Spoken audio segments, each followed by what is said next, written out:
You're listening to an Airwave Media podcast. This is Michael Medved. Otto von Bismarck, the Chancellor of Germany, once said that God offers special protection to drunkards, lost dogs, children, and the United States of America. We'll explore that special protection and what it means in The American Miracle.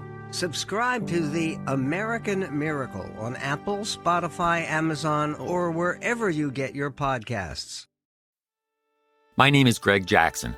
I'm a PhD-holding historian, a professor, and the creator of History That Doesn't Suck, a podcast that makes legit, seriously researched American history come to life through entertaining stories.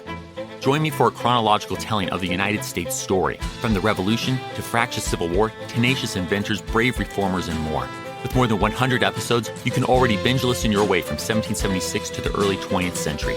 Listen to History That Doesn't Suck on Spotify.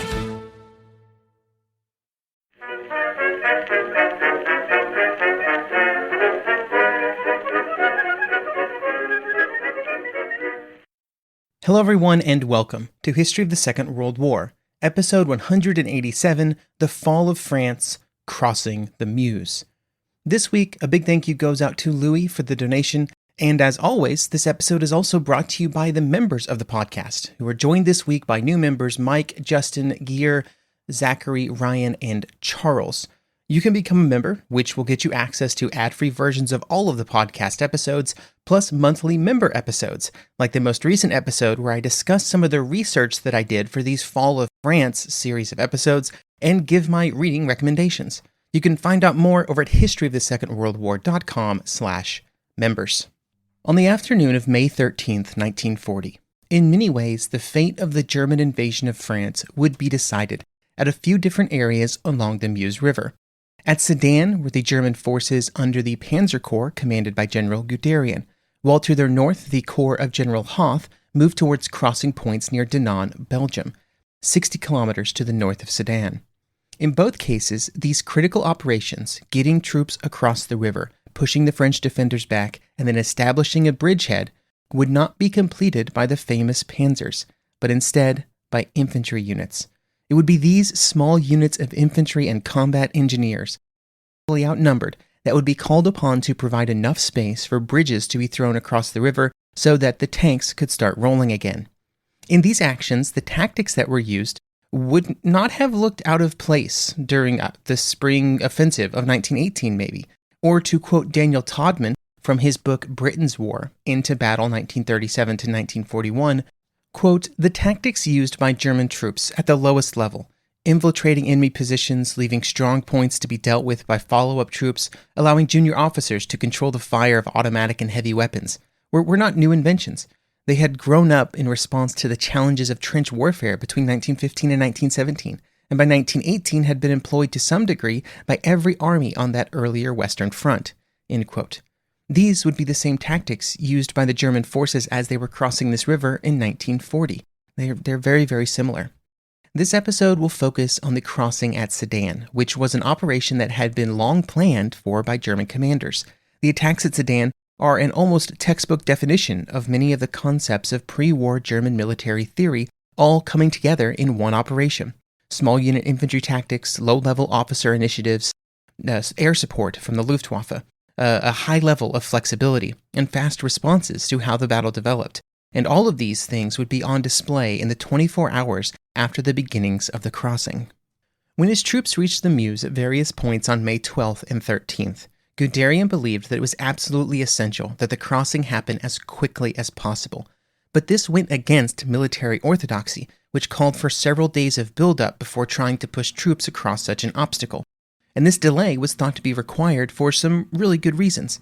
Instead, Guderian favored speed of action rather than preparation, and while it would end up working out for the German forces on this occasion, there was still some concern that things might not go well. The biggest problem was that the less than a day of preparation for the crossing that they had meant that the German artillery was not going to be fully prepared. Due to how strung out the nature of the German forces sort of were at this point, many of the artillery guns simply had not arrived in the area yet, and they would continue to arrive until just minutes before the assault began. But even the guns that were in the area were hard up for ammunition. with Guderian's commander, General von Kleist, writing at this time that for his entire army, quote, "My artillery only had 50 rounds per battery, in other words, about 12 rounds per tube, because the ammunition convoys were held up by the traffic jams on the roads in the Ardennes," end quote. With only so many guns and so many shells available, Guderian was forced to give most of the available heavy artillery to only one of his 3 panzer divisions, which were poised to make the crossing, with the 1st Panzer Division being the beneficiary of having more artillery in place than the others.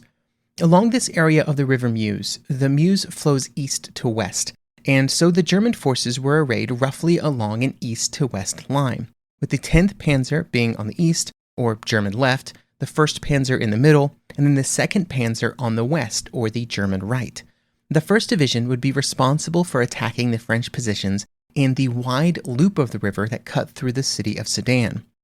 In total, the attacking forces were on a front of about 8 kilometers, and in that 8 kilometers were 60,000 men and 22,000 vehicles, or at least there would be as the attack developed, because more and more men were continuing to arrive from their travels as the assault began, just like the artillery. However, the vast majority of these troops would be trapped on the eastern side of the river, and the bulk of the fighting would be done by only small units of German infantry. On the French side, as soon as the Germans began to arrive on the other side of the river, concern and apprehension grew for what was going to happen in the days that followed. The French defenders were racing to strengthen their defenses along the river and to get as many men and guns into position as possible, and they honestly would have greatly benefited from a few more days of German preparations, which is exactly why the German plan called for the crossings to be done as quickly as possible. But if Guderian wanted to get across the river soon, he had to deal with the artillery problem. But they benefited from near total air superiority over the battlefields in this area of the front, and it was an air superiority that the Luftwaffe held over this front for most of the fighting. During the opening days of the attack, the Luftwaffe had primarily focused on attacking in the north in support of Army Group B, with only German fighters patrolling over the Ardennes to protect the German forces there from Allied air attacks. However, this would all change as soon as the German troops arrived on the Meuse, and the entirety of Luftflotte 3, about 1,500 total aircraft, would shift to supporting the forces under Panzer Group Kleist.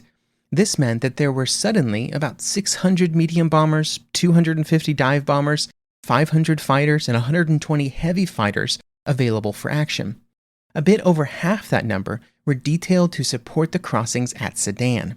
But even that number, a little over 750 aircraft, doesn't necessarily tell the entire story, because each aircraft would fly multiple sorties over Sedan during the critical day of May 13th, and this meant that there would be a bit over 1,200 sorties flown by German bombers over just a few kilometers of the front facing the attack of Guderian's forces. They would also be executing a tactic that had been specifically designed for this moment by Guderian and Luftwaffe General Loser, a tactic that they called a rolling raid. This tactic had been organized earlier in May when the two generals had discussed how Loser's 2nd Flieger Corps could best support Guderian's attack. The basic idea was that instead of a few large raids against the French defenders, which would inevitably result in longer lull periods between the raids, the Luftwaffe forces would stage continuous smaller raids along the front. The goal was to keep essentially a constant air raid going throughout the day to wear down the French defenders, and then a few hours before the attack began, there would be several hours of attacks against specific targets, mostly executed by dive bombers. Then, about 20 minutes before the river crossing began, a massive raid along the entire area of the attack would be launched with every available aircraft.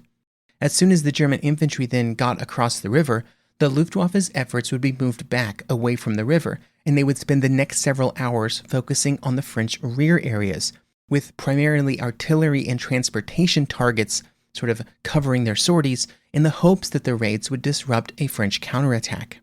Now, this was not the normal sort of tactics for how the Luftwaffe was supposed to act in this situation, and it almost did not happen when on May 12th, Kleist ordered the commander of Luftflotte 3 to change the plans over to the more typical set of large raids throughout the day.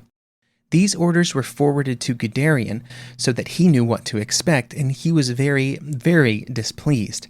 He believed that the rolling raid would give his men the best chance of success, and it appeared that it was suddenly not going to happen. But then it did. Because when the first Luftwaffe planes flew over the front, it became very clear quite quickly that things were proceeding exactly how Guderian and Loser had planned them to. What Guderian would find out later in the day, after meeting Loser, is that he had conveniently ignored the order from Kleist when it arrived, although his excuse was not that he ignored it, but that it had arrived too late from the headquarters of Luftflotte 3, and by the time that it arrived, Loser was concerned that a change in orders of that magnitude would only cause confusion among the air crews that were going to take part in the operation. Therefore, he stuck to the original plan. It is, of course, impossible to know how things would have been different had these plans been changed, but what we do know is the effects of those plans as they were implemented. There were many French accounts of the impact of these Luftwaffe raids, and of course, depending on the exact time that the account discusses, the exact area where the person was on the front, their rank, all of these things changed their experiences. So I'll pull out a couple here. For example, here is Lieutenant Colonel Pinot, who commanded the 147th Fortress Infantry along the Meuse. Quote, "The bombardment was particularly heavy on the principal line of resistance, Sedan railway station and on Torcy, where numerous fires were started. At noon, the aerial bombardment intensified and was interspersed with lulls until 1800 hours. The entire area, but particularly the principal line of resistance, was shrouded by a thick cloud of smoke. The attacks were implemented in successive waves, each including about 40 bombers while fighters strafed the ground." End quote. Now, Pinot's account there is reasonably level-headed, which you might expect from an officer later recalling events. But other accounts, like this one from David Boyer of the 55th Infantry, speak of a slightly more escalated level of concern and hardship. Quote, "In the minutes before the German attack, the explosions were so frequent that one could not distinguish between the individual blasts. I was deaf and could hardly breathe. I tried to make my body as small as possible, my hands over my head, my world shaking and swaying. I sobbed." End quote. When the raids then moved away from Boyer's position, it would still take him time to recover and prepare to resist any kind of German attack. His account would continue, quote, "When it ended, it took me several minutes to stand. My world was silent and my view obscured by smoke, which, as it cleared, looked like I had been transported to 1916 Verdun, and then they came at us. I raised my hands, hoping more to be shot than taken prisoner." End quote. Somewhat remarkably, even with all of the bombing, there was very little damage to these stronger French fortifications. Not a single bunker would be destroyed by a direct hit, and only about 50 men were actually listed as casualties of these initial air raids. But what they lacked in bloodshed, they more than made up for in psychological impact on French troops. One French officer would later write of the effect that the German air raids had on his troops like this, quote, "The gunners stopped shooting and hit the dirt. The infantrymen dove into the trenches and remained there motionless. We were deafened by the crashing of bombs and screeching of the dive bomber sirens. Just 5 hours of this nightmare sufficed to shatter their nerves. They were no longer able to react to the approaching infantry." End quote.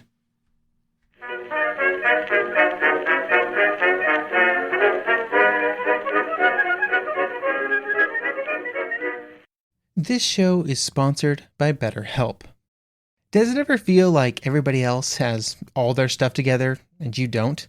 So many cool technologies can make that worse. Social media, even podcasts, can make it seem like others have everything together, but they probably don't. That's where BetterHelp can come in. If you've ever considered therapy, it could not be easier than with BetterHelp. All it takes is filling out a brief questionnaire, which BetterHelp uses to match you with a licensed therapist. Then you can change that therapist at any time afterwards for any reason. It's easy, it's convenient, it's flexible, and it removes as many barriers as possible between you and therapy. So stop comparing and start focusing with BetterHelp. Visit betterhelp.com/WWII today to get 10% off your first month. That's BetterHelp, HELP.com/WWII. 400 years ago, a trio of tiny kingdoms were perched on some damp islands off the coast of Europe.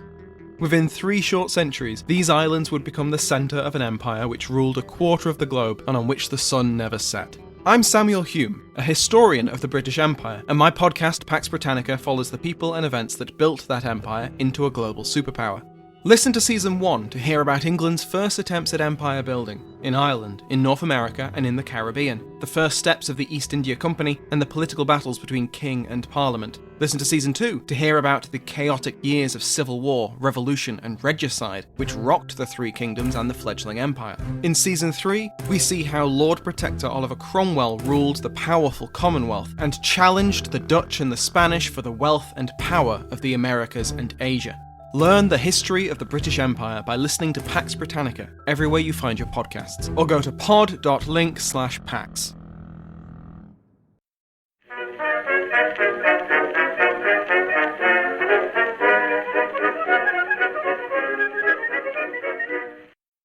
The first German troops across the Meuse near Sedan would not have the luxury of going across something like a bridge and would instead be transported via rubber boats. The initial plan was for the German infantry to ride the boats, which would be crewed by German engineers. But in some cases, the engineers would not arrive in time, and instead the infantry would be stuck paddling themselves across. One area in which the crossing was easy, and which would allow for some quick successes for the Germans, was in an area known as the Glare Gap. This was an area to the north of Sedan, where the Meuse takes a detour directly north and then quickly cuts back south again, creating a kind of peninsula, which is relatively narrow. The French had planned to build some defenses in this area, but it had just not occurred before the Germans arrived, and this allowed for the German forces in this area of the front to very quickly get across the river and then expand the area under their control without experiencing any real French resistance. This was important because it allowed the units in this area, which were the 1st Rifle Regiment of the 1st Panzer Division, to move multiple battalions of men across the river and began to really push deep into the French defenses. It's not a coincidence that it would be these forces that would experience the most success in the hours that followed. The fighting in this area generally took the form of small units of German infantry pushing forward against somewhat isolated French defenses, and even in instances where multiple French emplacements were mutually supporting, as soon as one of them was silenced, the domino effect would begin, and it would begin to fall one after another. During this time, the German units, as long as they were close to the river, would receive covering and supporting fire from German forces on the other side, with everything from tanks, anti-tank, anti-aircraft, and machine guns being used to provide as much support as possible. The quick and decisive movements of the forces of the 1st Rifle Regiment made it difficult for the French to really respond, and the defenses began to be silenced and captured before any real response could be made on their area of the front. To the west, the infantry troops of the 2nd Panzer Division were a bit behind the attack at Glare, as they did not begin their assault until 5:30 p.m., an hour and a half after the crossings made by the 1st Panzer. The going was also a bit tougher for the 2nd, as they did not have the advantage of an area like the Glare Gap, and so it was more difficult to mass a large number of infantry on the other side of the river. But in the hours that followed, they were able to slowly push forward, and much like to the east, as soon as a few bunkers were captured, the floodgates kind of opened, because it allowed the German infantrymen to move across the river more freely, deeper into French territory, and start attacking French defenses from behind. In the German center, the Großdeutschland Regiment was tasked with crossing the river in an area that was sure to be very difficult, and one of the major challenges was Bunker 104.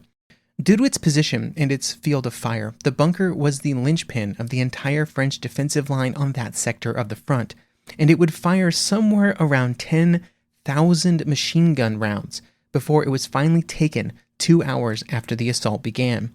This was only possible due to the attacks happening further to the east, with the 10th Panzer attacking on the Großdeutschland's left and beginning to silence some of the French defenses that were also causing problems for Großdeutschland. Among those units of the 10th Panzer that were attacking across the river was a small team of infantrymen and assault engineers led by Walter Rubarth. For his actions in the hours that followed the crossing, Rubarth would be one of the German heroes of the Meuse River actions. Rubarth and the troops under his command would get across the river in the opening moments of the crossing. They would silence one small French bunker near the river and then methodically work on one after another along the main line of French resistance. Their actions would be critical to the overall success of the German attack in their sector because they were one of the only groups of German forces that were able to successfully make it across the river and not be immediately pinned down by French fire. After disabling their first bunker, they would move on to 3 more French positions, which they would also disable. Rubarth would describe the entire series of events like this. Quote, "In a violent Stuka attack, the enemy's defensive line is bombarded. With the dropping of the last bomb at 1500 hours, we move forward and attack with the infantry. We immediately sustain strong machine gun fire. There are casualties. With my section, I reach the bank of the Meuse in a rush through a wood line. Enemy machine guns fire from the right flank across the Meuse. The rubber boats move across the water. During the crossing, constant firing from our machine guns batters the enemy, and thus not one casualty occurs. I land with my rubber boat near a strong small bunker, and together with Lance Corporal Podzis, put it out of action. We seize the next bunker from the rear. I fire an explosive charge. In a moment, the force of the detonation tears off the rear part of the bunker, and we use the opportunity and attack the occupants with hand grenades. After a short fight, a white flag appears. Encouraged by this, we fling ourselves against 2 additional small bunkers, which we know are around 100 meters to our half left. In doing so, we move through a swampy area so that we must temporarily stand in the water up to our hips." End quote. Of the 12-man detachment with Rubarth, 6 would be casualties by the end of the action, but they were able to play a major role in tearing open the French defenses that led to Hill 246, south of the village of Waldencourt. This was seen as one of the most important areas on the 10th Panzer's front due to its ability to control the areas around it. For his efforts and those of his men, Rubarth would be awarded the Knight's Cross of the Iron Cross. While on some areas of the front, the French positions would be dismantled in detail, in other areas, many French positions would actually just be bypassed as the forward units moved deeper into the French defenses. On the 1st Panzer's 1st Rifle Regiment's front, after pushing through the Glare Gap, they would have the most success throughout the day, while on their left, the Groß Deutschland and the 86th Rifle Regiment were dealing with strong French forces around Hill 247, and the 1st Rifle would just continue to push deeper into the French positions on their right. This would compromise a lot of the defenses that were still holding out. The 1st Rifle Regiment would then capture Hill 201 and then 336, and their advance would not slow but accelerate during the night, with the forces eventually reaching the outskirts of the village of Cheheri at dawn the next day. During this time, the men had only stopped to eat a few times for a bit of food before they continued to push forward. The officers of the 1st Rifle knew that the most important thing that they could do was take advantage of the French confusion and sort of push as long and as hard as they possibly could. The French would eventually counterattack, everybody knew that, but the more ground that they could take before that happened, the more time there would be for units to move forward across the river and establish themselves. This constant effort would allow them to advance almost 9 kilometers in just 8 hours. When this distance was combined with the efforts of the units on the 1st Rifles left and right, taking critical areas that were closer to the river, the German crossing was in a very good position as the sun began to rise on May 14th. This position was greatly strengthened by the work of German engineers to bring more men and vehicles across the river. Almost immediately after the 1st Infantry troops moved across and began to capture French positions, the engineers had went to work. The 1st men had crossed the river on nothing more than rubber rafts, and the next step was to build some larger rafts that could move more men and larger groups of supplies across the river. Several of these would be constructed along the front, with the first operating just 5 hours after the first units had crossed. More rafts would be built and begin transferring as many men across the river as possible, while at the same time bridges began to be constructed. Bridges were crucial because while the rafts could carry tanks if they absolutely had to, the decision was instead made to prioritize for the rafts to carry men, supplies, and smaller vehicles. Instead of tanks, the rafts would be used to transport critical anti-aircraft, anti-tank, and self-propelled artillery guns that it was believed would be so crucial to the German defense from the incoming French counterattack, and so it had to be transported as quickly as possible, and they couldn't go on anything smaller than the rafts. But things would change again at 11 p.m. on the 13th, when the first bridge across the river was completed. Once that bridge was done, the first tanks would move across, which was a critical moment for the future of the German attacks. General Kirchner, commander of the 1st Panzer Division, would send out a message at the end of the day, saying to the men under his command that, quote, "You are the spear point of the German attack. The eyes of all of Germany are focused upon you." And now they were going to have the support of German armored vehicles. On the French side, the 12 hours after the German attack began at 4 p.m. on the 13th would be a period of major confusion from the units along the river all the way back to French high command.